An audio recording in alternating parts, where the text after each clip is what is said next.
Okay. All right. Well, we'll go ahead and get started. Thanks to everybody for coming. I asked. I want to apologize in advance to the big number of faculty members who were here who have already heard a lot of this. I asked if they would come tonight, and they listened, which I wasn't expecting. No, I am very appreciative, and in fact, it does give it gives us a really good chance actually to think about their role in all of these things that happen. So I get the chance to talk a little bit tonight about where we are and where we're going and what our plans are and what we're so excited about. And the subtext of that, and the part that doesn't get said often enough probably, is that while I get to say all that stuff and all of those great plans, they are the ones that make all those plans possible, right? So we're going to talk tonight about a lot of different ways in which this is a special place. And I've got some notes I'm going to refer to here, and I'm really thankful that Keith Rauschenberger, our board chair, is here. There's also a number of board members in the room, and they're such a supportive group. Margie Ward, our board vice chair, was not feeling well and was not able to make it, but intended to be here tonight. And we're very, very lucky with what a supportive board we have. But we're going to talk, a lot of what we're going to talk tonight about is what a special place this is. And so I want to start a little bit by just talking about something that's a little bit difficult, but I think really illustrative. So a lot of you are aware of the fire that took place across the street yesterday morning, and I think everybody knows that the family's safe, and we're all so thankful for that. And many of you who are current community members received a number of phone messages from me at various points of the day, and emails and texts and all of those mechanisms, because we wanted to make sure everybody knew what was going on. And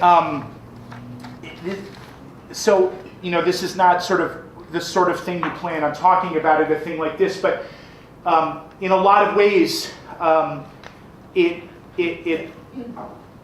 just encapsulates who we are. So I was driving to school yesterday morning, and I'm sorry, and I got a call from Andrew, and most of you know Andrew in our maintenance department, who's remarkable, and so he's calling to tell me about these disruptions, and we're trying to decide whether I should pull over and send out this message so people know where to go and where not to go. So we talk about that for about 2 minutes, and he stops me and he says, you figure that out. Are they okay? I need to know if they're okay. I need to know if they're okay. So we were able to find that out very, very quickly, and we knew that. But it says something when that's the conversation we're having, right? So that's how this all started. And then throughout the morning, we were participating in what was happening in various ways. So the firefighters, who are remarkable. If you ever have any questions about how that, I would urge you not to have them. It's a remarkable thing to watch this. But so we were able to serve as sort of a staging area and opened up the gallery at Marnie's suggestion for them to warm up, and watching all this happening. And we're back and forth to talk with the family affected. And because we're taping all this, I don't want to use their name, but there are two families who live across the street from us who are Elgin Academy families, and they were together because that's the relationship they have, and that's the place that they went when they needed something. And I didn't know, I'd never been involved in a situation like this. I wasn't aware that the police send a chaplain to a situation like this. I wasn't aware of that, and so he sought me out and was talking, wanted to talk to me when he learned that the fireman told him I was from the school, and he had been in talking with the families, and he wanted me to know that that they knew they were going to be okay because they were associated with us. That's what they expressed to him. And, what does that tell you? Well, they're not families that are currently associated with the school. They're not families that we talk to a lot. But they knew that. They knew that, and they talked a lot about that relationship. And so we were talking with them a lot through the morning, and Lynn Martin was back and forth, and I was back and forth, and I don't think they would mind if I told this story that the first time I went over there, just to make sure they were okay, they apologized to me for the disruption. So I yelled at them, so we go through the morning, and it's clear they're okay, and you're watching this heartbreaking thing happening right before your eyes, and so I immediately start getting asked by people, well, what can we do, right? Because that's the other thing that's really illustrative in this, that this community doesn't take long before that's what they're thinking,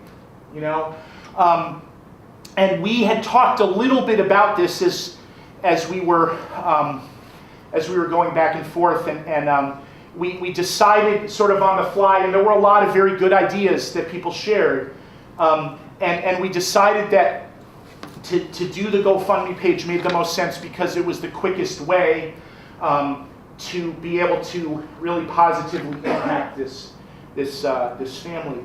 And so maybe some of you have been on that page in the last couple hours. I see some nods, and I've got to, it hasn't been it's been 36 hours since that was put up. Not even 36 hours. Whatever, I can't do math. It's short amount of time, and it's it's going to be crossing $6,000 probably while I'm standing here, and I looked at the list,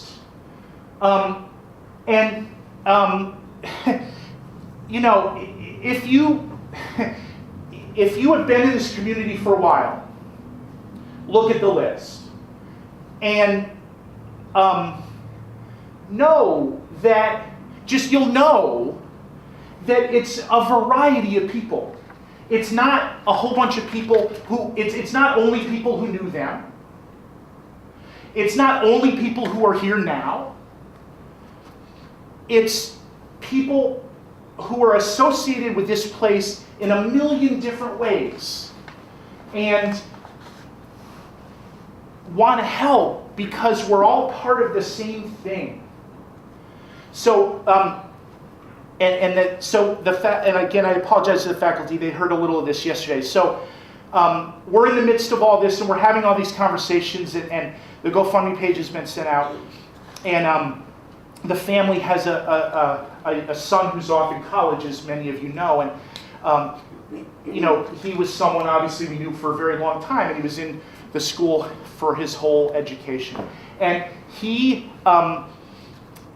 At 1 o'clock yesterday, 1:30, we had just sort of finished all this, and I was sitting in my office, and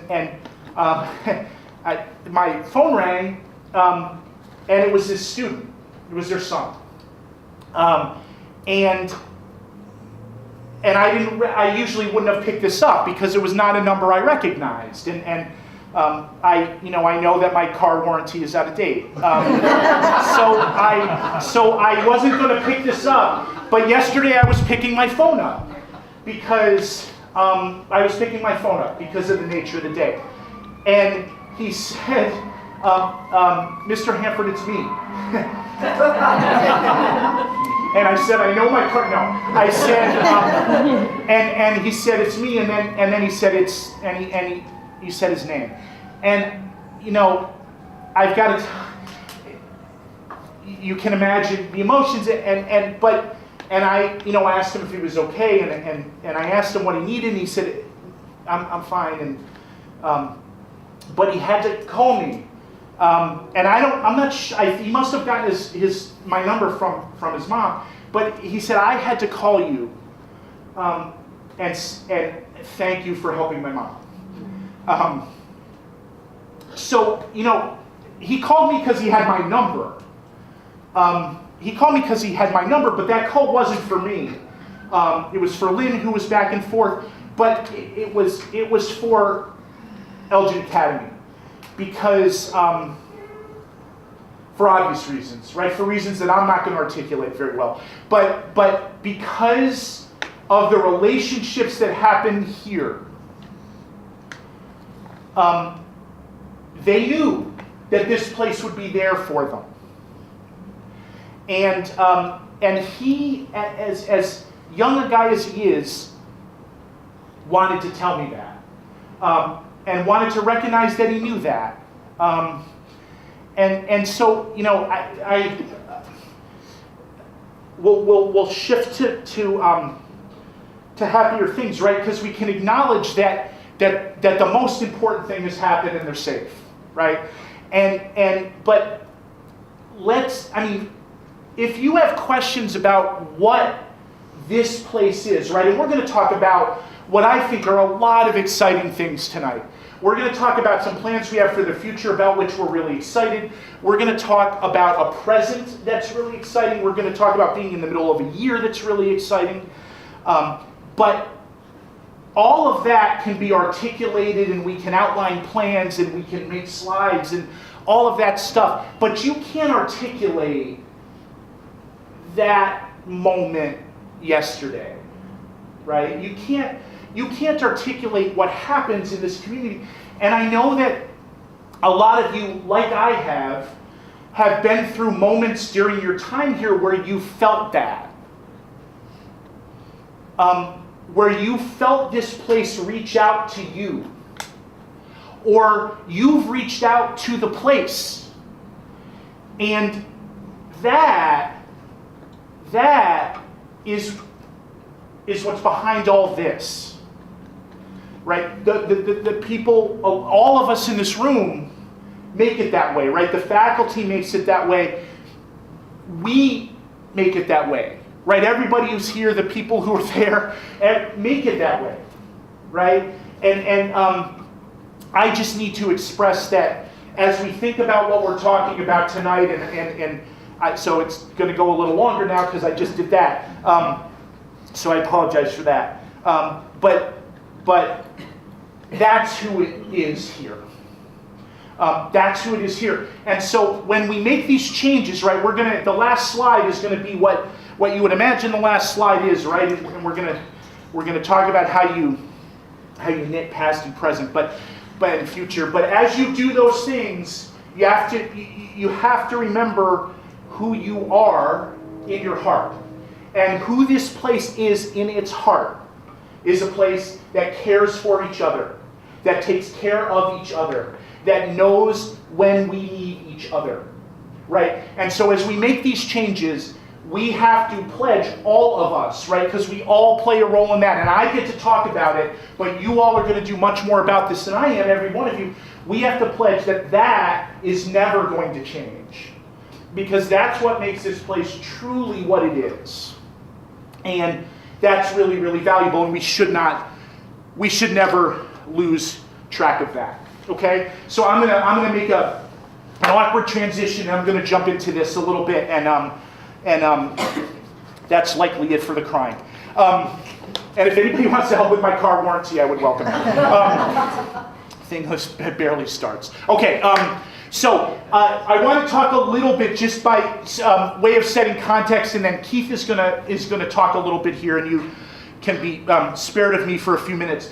What are schools in general, or our school, thinking about? And there's a lot of different things, and I think a lot of you know what those things are. But I wanted to highlight a couple of them because there are things that we're thinking about as well. okay? The foremost thing that schools are thinking about these days is student wellness. Excuse me, we know that our kids live in an environment that's different from the environment that existed when we were their age. And we know that it's a more difficult environment in a lot of ways. We know that social media ramps all that up. We know that the way kids interact via technology ramps all that up. We know that the anonymity that this computer can give you ramps all that up, but we also know that they don't sleep enough, that they don't have enough time to reflect, that their learning is stunted by those things, that it's harder to learn when you're not as healthy or as well as you can be. So schools are thinking a lot about that. Schools are thinking a lot about technology and how you teach or how you educate in an age where there's a whole bunch of facts in here, right? And so the age where you stood in front of a class and you said facts that were, that's not how it should work in classrooms anymore. I would argue that as I walk around our classrooms, that's not how it works here. But how do you get the best out of this, right? So figure out what in here is true, right? That's one thing. How do you evaluate this information? And then what do you do with it? And what are the whole sets of skills around this that are really, really important? So schools think a lot about that. I had an interesting quote from an industry publication that I thought said this a little bit. Ron, you want to hold that up so I can see it? Although Gen Zers are technologically savvy, right? These are our kids. Although Gen Zers are technologically savvy, when it comes to learning, they still value face-to-face interaction and an environment where they can share with and co-create their education with their peers. A 2016 study by Barnes & Noble College reports that 80% of Gen Zers study with friends, 67% say studying together makes learning more fun, and 60% like to exchange new ideas with friends. So what kids tell us, and what we know, is that they learn better in face-to-face situations. So how do we, and not only that, which isn't surprising, but they want them, which is surprising. So how do we make sure we create those and mix those things in the right way? For schools like ours, and we're going to talk a little bit about this, and I'll shift things over in a second. We know that studies show that these kids are likely to have 17 different jobs before they're 50 years old. That is not probably one field in 16 different jobs. That's likely to be very distinct different jobs over a very short period of time. So what do kids, if part of our mission is to have them leave here ready, how do you get somebody ready for that? Right, that's a real challenge, right? So schools are thinking a lot about that. And then in our case, certainly, balancing cost and affordability and accessibility and equity, and meeting all of your goals for that, and making sure that you can support a program that's really robust and that's really flexible and that grows, right? So how do you generate the funding in an environment where none of that comes for nothing, and yet make sure that you have enough of that and remain accessible and still have the things that foster the relationships that we were just talking about? So the great thing about that is that part's not my job, that's the board's job. So I'm good, right? Oh, you got some applause already? That's funny, I didn't get in. Anyway, but I am going to turn things over to Keith for a couple of slides here to talk a little bit about some work the board has done in the last year. And Thank you very much, Seth. The bad news is poor Margie Ward, Vice Chair, is homesick, not feeling very well. It came about the last minute here. The good news, I think the good news, is she gave me her notes in some way, shape, or form, so we're going to get through this one way or another. But anyways, I know Margie, she's probably either watching it right now, or else she's going to be, as soon as it's posted, she's going to watch it, so say, "Hi Margie, I hope you're feeling better later." But in any event, on behalf of the board and the Board of Trustees, I want to thank you guys all for coming out tonight, and thank you for your commitment here at Elgin Academy. As many of you may or may not be aware, the Board of Trustees consists of 16 volunteers at this time. And in addition, we're supplemented by about a half a dozen other volunteers who sit on some of the board committees. They're non-trustees, but they sit on the committees. And all of those volunteers are either current parents, past parents, or alumni of Elgin Academy. So there is deep knowledge and a lot of affection for Elgin Academy at the board level. And at the board, in addition to hiring Seth, who is our only hire, our main goal is to provide big picture guidance and strategic direction for the school. And I generally break it down to 3 different areas. First, we're tasked with creating an organizational identity and a strategic mission, which is probably the most important thing, because I think that sort of informs our decisions for everything we do.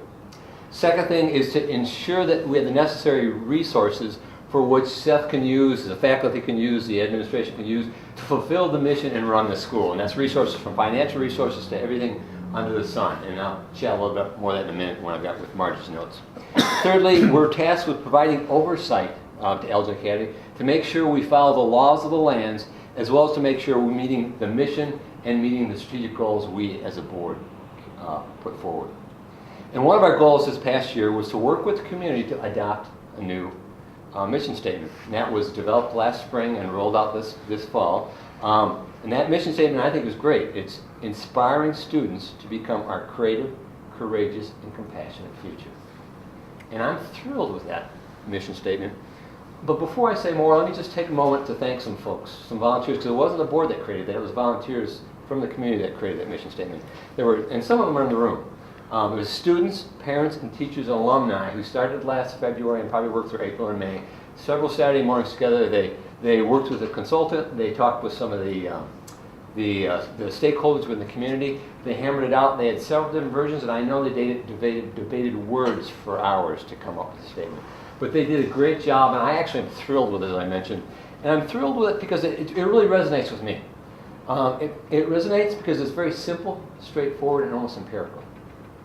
It resonates with me because of the fact that you see it every day in this community. I mean, you see it in the classroom, you see it on campus, you see it, as Seth so well said, you saw it with our community embraced the poor family after the fire yesterday. It resonates with me because I see it in my kids.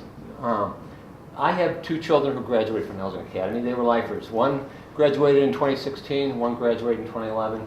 And as they've gone in the world, I've seen them carry out, the aspects of this mission statement in their life as they've sort of gone out into the world. The creativity, the courageousness, and the compassion that's I show. So I see it in my kids. And it resonates with me because it provides meaningful guidance. For me as a board chair, this is important to me, guidance to the board as we consider issues and make decisions. After all, it is the board's duty. I mean, we adopt the mission and we actually own the mission statement. And it's our duty, rightfully so, to consider the mission statement every time we make a vote, we make a decision, and we make a recommendation. So it's very important. And one of the things I talked about was financial stewardship in terms of our mission.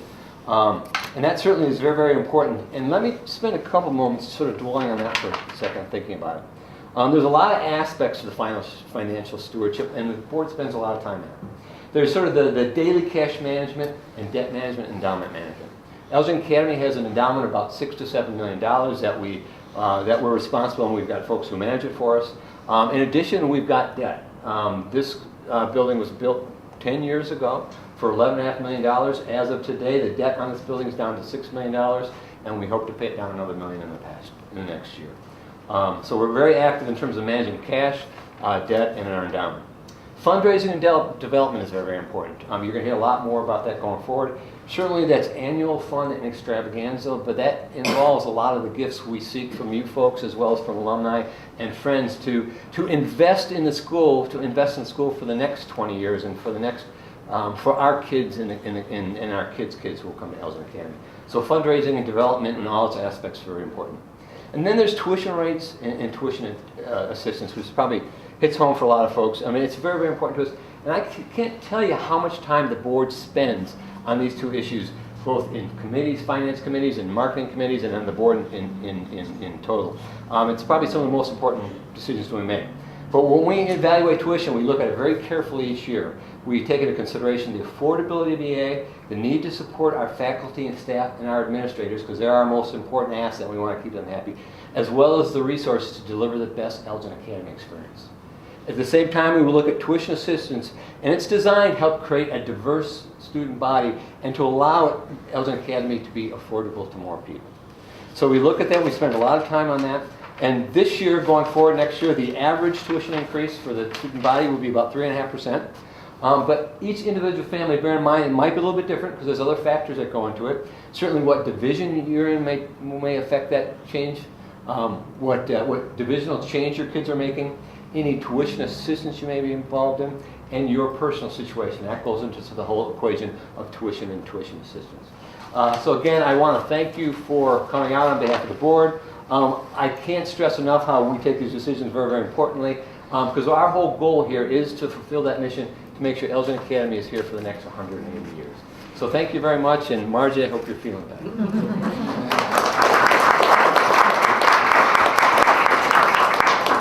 So thanks, Keith. So we'll have some time at the end where we want to talk a little bit about where we'll have a chance to ask some questions. And so I'm gonna move on a little bit and talk about what's to come. So let me start by where we are. So many of you are aware we were embarked on a strategic plan a few years ago, and we in that process, when you do good strategic planning, you always spend a lot of time thinking about where you are at that moment. So we put some pictures together here that would help talk a little bit about this. But it was really interesting for us to think about where we were and what we've always been about, right? So, there's a number of things that are represented here, and I just want to, I'm just going to hit on a couple of points that I think are important. It is not hard to find these pictures on the campus, and it's not hard for me to walk around and see examples of what we're going to talk about today. I always really, and many of you have heard me talk about the nature of the school as a preschool through 12 campus, and what an important thing that is, and how that builds those relationships, and why that's really, really important, and how our older kids value working with our younger kids, and how you can see both of those things working simultaneously. And so we've got here a picture of homecoming kind of right in the middle, and it's always great to see how kids dress on homecoming. Not everybody can pull off orange tights, but this older kid, what you probably can't see from the distance in that picture is that there's a couple of kindergarten kids who are just staring at him like he owns the entire world. If you can wear orange tights and get stared at like that by a kindergartner, you're doing something right. We get an example of some of the things that happen off campus. We're going to talk a little bit about that and the hands-on experiences that are really important. One of these pictures really demonstrates what we talked about before, right? I really believe that we talk a lot about relationships here, but obviously the core one is between a teacher and a student. And so we have a picture here that represents that, and that just remains the core of what happens here. We've got a picture that represents some of the success we've had in athletics, and I always want to make sure that we have a chance to both to talk about that success, but also to remind ourselves of the role that plays in having a full program and making sure that we've got opportunities that help teach a whole variety of things. Rick and Craig talk a lot about the pillars of our athletic program. I'm not going to steal their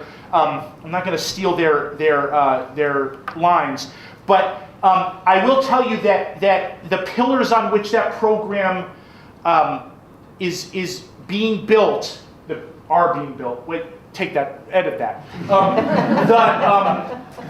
Whatever the pillars and whatever the verb should be, they're building upon a foundation that where championships like that are the result, but not the purpose. Okay? They're the result and not the purpose. So if you teach the things that our coaches teach, and you build the relationships that they build, you teach those skills, and you teach about teamwork, and you teach about leadership, then that's what happens. But you don't start out just to do that, because that without the other things doesn't matter. But let's be clear, that matters too. So we aspire to have all of those things. And I can tell you that when I talk to our coaches and our athletic administration, and I ask how things are going, sometimes it takes me a while to get them to tell me whether they won or not. And it's not because they didn't. It's because they're busy telling me things about relationships with kids and the growth that this one is showing and this good conversation and this great thing that happened and this good thing they saw. And then they get around to telling me often that they won. And when we don't win, they're teaching about that too. So we shouldn't forget that. There are other ways in which that happens, right? We're going to talk about that. We're going to talk about that too. And then up in the upper left corner, we've got some very young kids learning. And I spend a lot of time wanting to be down there. And I can tell you that you can sort of see it in pictures. But there's nothing like the look that a kid that age has when they're engaged in something. There's just nothing like that in the world, right? High school kids get excited, middle school kids do whatever middle school kids do, but when these young kids, when they are enmeshed in something, it is a remarkable thing to see, and we see an awful lot of that. Okay, so we realized we needed some things here. And we know that when we did this presentation last year, we outlined some things we were going to do. And I'm really, really proud to be here to say to you that we did them. Right, so we finished the mission statement, and Keith talked about that a little bit. Parts of our program of financial stewardship, pay down of debt, those kind of things, we did that. We've developed some other documents largely through the work of the faculty that describe what they do, and we have accomplished that. We spent a lot of time last year talking about ways we were going to enhance the support we have for our students. And I have here two examples of that in positions who we hired this past year. On the left is Annalise, your left, Annalise Parker, and then Katie Cruz on the right. Their titles are there. I told Annalise yesterday that I was going to tell you all that it's very valuable that we have her teaching the kids how to play poker. And she asked me not to do that, which is why I did it. But I have to say that these two new hires have made a remarkable impact in our community. We knew, and I knew, that I was asking more than was fair sometimes of the faculty. The way that we have a faculty who works really hard to build those relationships. But what we needed was somebody to help us do that in the most productive way for everybody.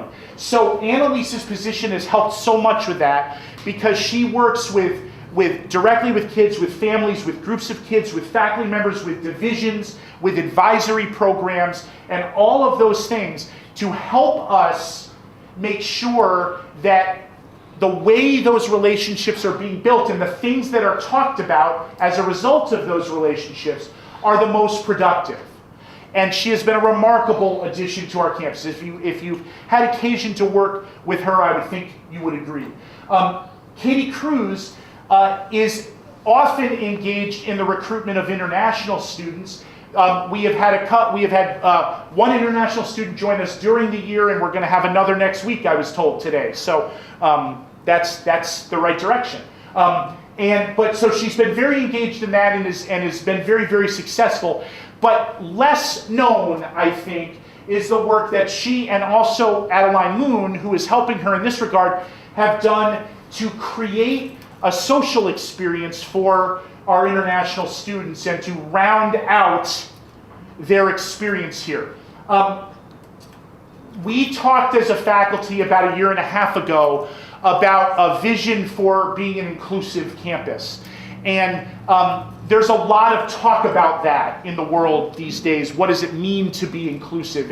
And we could make an argument that our country does not support inclusive dialogue in the way it used to. That's the only thing I'm going to say about anything that's close to politics the whole time, and don't ask me. But I think that there is a dire need in our society to learn how to talk to each other and how to be inclusive. So one of the way we've defined inclusive as we've talked about it is that we want every kid who's here to have a full access to the experience, whatever that means for them and the grade level and the age and the division and all that and the courses they're taking. So Annalise plays a role in that, but so does Katie, in helping make sure that our international student population has a full access to the whole program. It's been very, very valuable, the work both of them are doing, and we're thrilled with that. And we talked last year about enhancing support for students, and that's what this has done. We've done some other things, and these are just pictures to prompt some of that. We have a new lower school reading program that we think allows us to much better individualize the work we are doing as kids are learning to read. We've had various improvements in lower school curriculum over the last couple of years, and more digital resources in math and things like that. Some emphasis on coding, which has been very valuable. The active learning in the middle and upper schools have sort of continued from where they were and grown. The exploratory program in the middle school, where kids have the opportunity to take a whole different set of classes one afternoon a week. The project-based learning experience that they do in middle school, which is so valuable. The Hilltop program in the upper school, which is basically an independent study program. And then we talked a little bit also about some other things we needed to do to enhance the student experience. So we knew that we weren't thrilled with the lunch service we were offering last year, and we changed that for this year and feel like we have a much better relationship. We've brought driver's ed onto campus. It was another thing we talked about, trying to bring things onto campus that people might have to go elsewhere to seek. And so we've brought that onto campus and feel like that's been a welcome addition in a number of ways. And then there's a bunch of things that I just want us to remember happened this year because they're really reflective of who we are. We did, not others, but Elgin Academy, put on a fantastic musical that included kids from grades 3 all the way through in a whole variety of different roles. Some of you haven't seen our theater program, may not be aware of the way they truly get kids involved in that in so many different ways, which is remarkable. We've had enhancements to our PE curriculum in lower school and middle school that have been really, really welcome. The success in our athletic program, we talked a little bit, and Katie on the previous slide also has brought to us some fitness work with some of our athletes after school, which has been just another way that we can enhance their experience. All of this stuff about the experiences I've said a couple times tonight goes back mostly to the people in the back of the room, mostly, who spend so much of their time thinking about how to make those experiences happen and how to make them better every day. And I'm truly thankful for that, and I know the rest of you are as well. The active learning also applies to our faculty. Our faculty is about to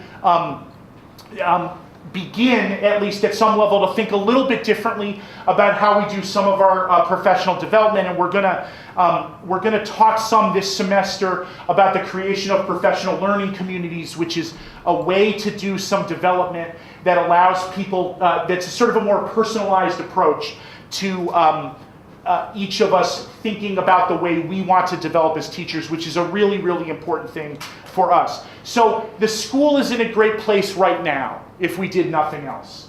But that's not what's going to happen, and I want to touch on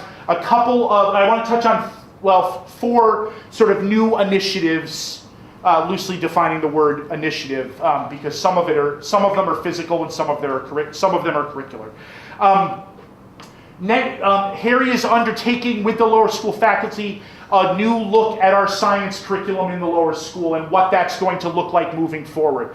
A more hands-on approach, different sorts of materials, marrying theory with experimentation more, so that we're going to have a little bit of a difference, a little bit of a different approach to how that's going to look. And we're really excited about that moving forward. The middle school next year is going to embark on passion projects with their kids, which will be 1 trimester in length, happen during the exploratory time, where each student is going to develop a project that is of interest and of passion to them, and be able to carry that out in working in consultation with their advisor. At the end of that, they're going to do presentations about those. So some of the details of that are still in development, but it's a great chance for us to do something that's really, really important, and that's to help kids recognize and develop and foster their passions. Another way where that might happen is that and some of you may have seen that we're going to talk in our upper school next year, we're going to institute a January term initiative, which will be a 3-week period at the beginning of this, basically sort of between the semesters. So it will be taking place right about now. This program will be a series of classes, probably 8 of them. Maybe that number will get tweaked a little bit. That teachers will develop and offer with some input from the student body, and then kids will sign up for and take for that 3-week period. These classes are going to be not what the normal curriculum looks like. That they're not meant to be extensions of the normal curriculum. They're meant to be a chance for teachers and students to interact around entirely different subjects. So teachers will work on and team teach classes that are of passion to them. So some of the ideas that have been floated around involve travel. One of the options that will exist for juniors and seniors is the ability to do an internship for that 3-week period, which is a great opportunity for kids to be able to maybe try something out in which they think they might have an interest. So that will be an option. There's a lot of different courses that have been thrown about, and none of them have been finalized yet. So there was a history of baseball course that was being thrown around. There was the idea of the history of automobiles. There was a course about horses. There was a whole variety of things. I know that our fine arts teachers are thinking a lot about how they could capitalize on the tremendous artistic resources in our area to develop a course around that. So we're not in a position where we can say, here's what the courses are yet, but they will be remarkable in what they will offer students, both in terms of the subject, but also the chance maybe to work with someone with whom they haven't worked before. These will not be grade level based necessarily. So a class could have 9th graders through 12th graders, right? They're not meant to necessarily be classes with the same group of kids you're taking classes with all the time.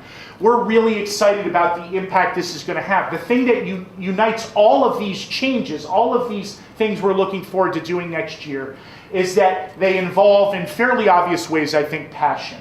Right? You want to get lower school kids as much as you can the chance to have their hands on things, right? To learn in that way, to see what is a passion to them. You want to have as kids get older the chance to develop and pursue those passions. That's such an important part of what we need to be doing, and we're really excited about our opportunities to do that we're looking to next year. In addition, we are going to do some renovating of spots on the campus. This renovation is going to be largely changes in things like furniture, sometimes colors, and the purpose of it is to try to create in each division spaces that better fit how we know kids learn, are more flexible, allow for more collaboration, and allow for the sorts of things that we know people need to do to better learn.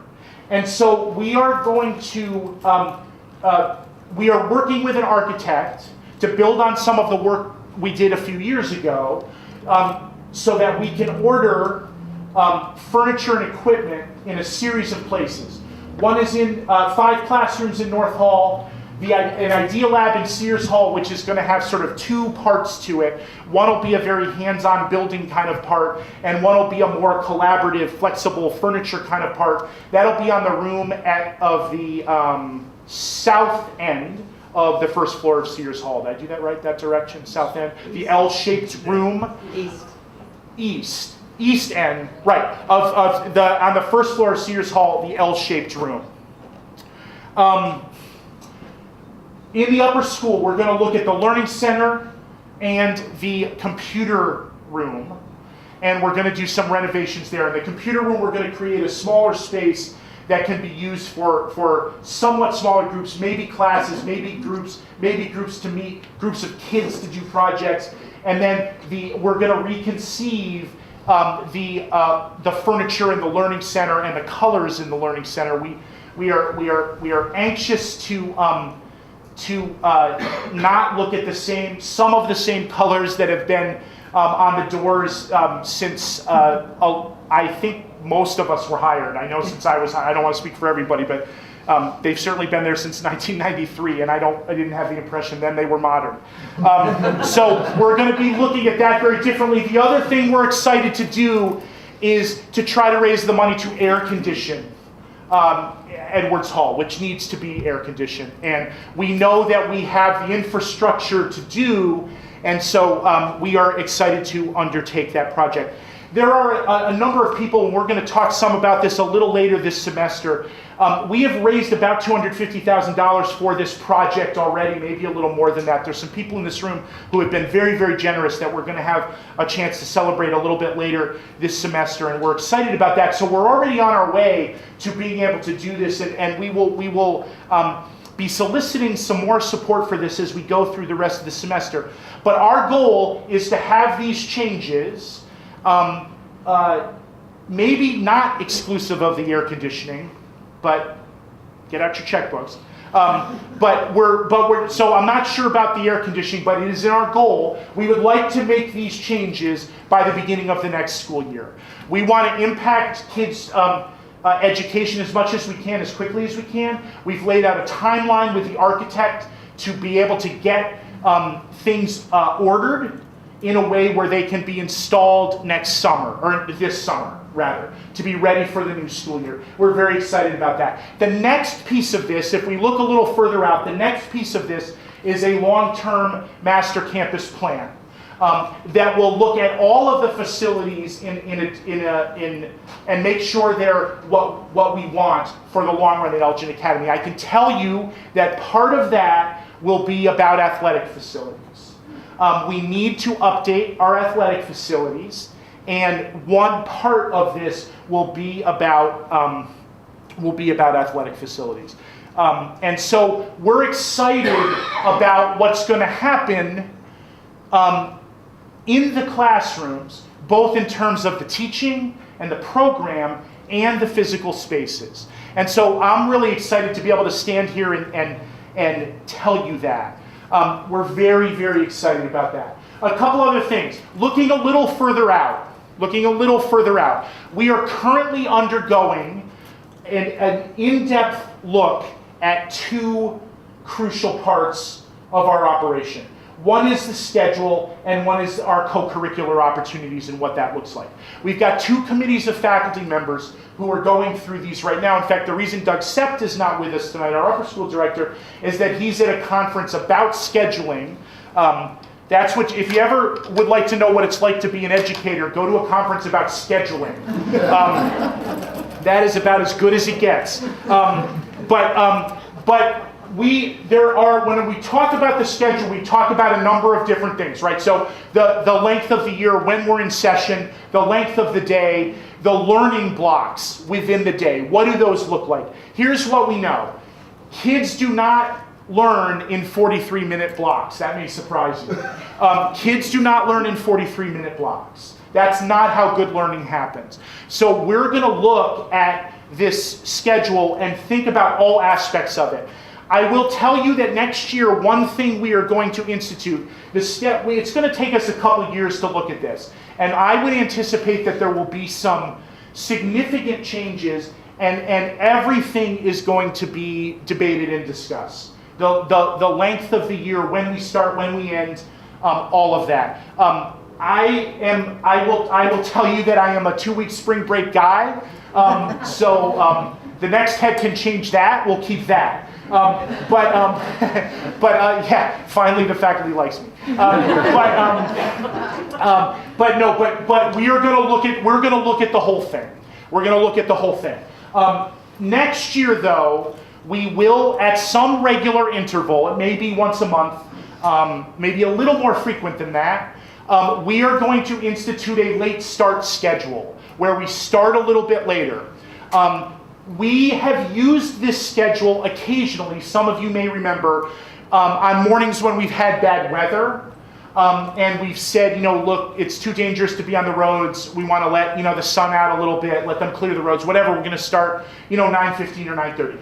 We are going to do that. We are going to schedule in days in the master calendar where we do that at regular intervals for the purpose of having faculty time to collaborate, pursue professional development, and work on instituting a number of these initiatives so they're as successful as they can be.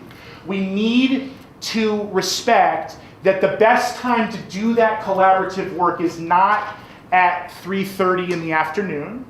We need to respect how hard it is to teach all day. I joke about spring break, but I know some of your parents are thinking, 3 days would be fine with me. So imagine 18 of them and a whole year. So 3:30 is not your best time of day. So we are going to institute that next year, and that will be built into our master year-long calendar. But I would anticipate over time there's going to be more of that. There's going to be more, not necessarily more late starts, more changes to the schedule. It's all going to be open to be looked at. We're also looking at our co-curricular opportunities, and we're going to, let me just explain a little bit what I mean by that. There's a committee of faculty members who are analyzing, what we offer, how long they take, what the commitments are for the adults, what the commitments are for the kids, who's interested in them, how often are they doing them, what do kids' lives really look like here on a daily basis at all division levels? What are they doing? How much time are they spending? How many kids are spending that time? A lot of both of these things, we are thinking about student wellness. A good schedule has time for kids to reflect, it has time for kids to relax, it has time for kids to work together, it has time for them to not be working. That's definitely the most effective way to look at it. We want to look in terms of the co-curricular opportunities. How many kids are doing how many things? Are we offering too much? Are we offering too little? How do we decide what we're offering? How do those things all fit together? How does athletics fit in that, right? Are we doing the athletic requirement the right way, or should we be doing it a different way? We want to look at all of that. So I appreciate that there's a group that is looking at these two really, really important things. Okay. Conclusion, and then I'll be glad to take some questions. So this February, you're going to learn much more about our Founders Day celebrations, and we're really, really excited to be 180 years old this February. If Fred Fletcher were here, I'd make a joke. Does anybody remember Fletcher in this room? I'd make a joke about how many years of those he'd been here, but now it's Jim Kidston. Who's only been here for 100 of them. But so it's an extraordinary thing, right? I always want to remind ourselves that we've been around 180 years. This campus has been, this school has been, remarkably, non-denominational and co-educational the entire time. That is a remarkable thing of which we should be proud. There are very few schools in this country that can say that. That is a remarkable thing. And so we're very, very proud of that. And so as we're thinking about these changes, we need to make sure that we marry those changes with that past, because that past is really, really important. And so that's what we constantly are thinking about administratively as we're considering these changes. So we're excited about some of the events that are going to happen in February. We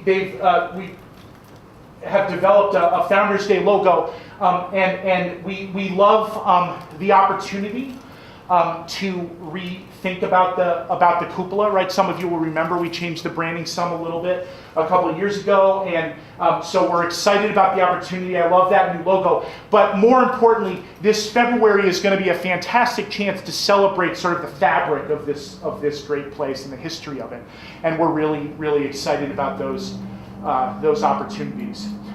So that's all I have. I am happy to answer any questions that people want to ask, or if I've sort of bored you out of that, that's fine too.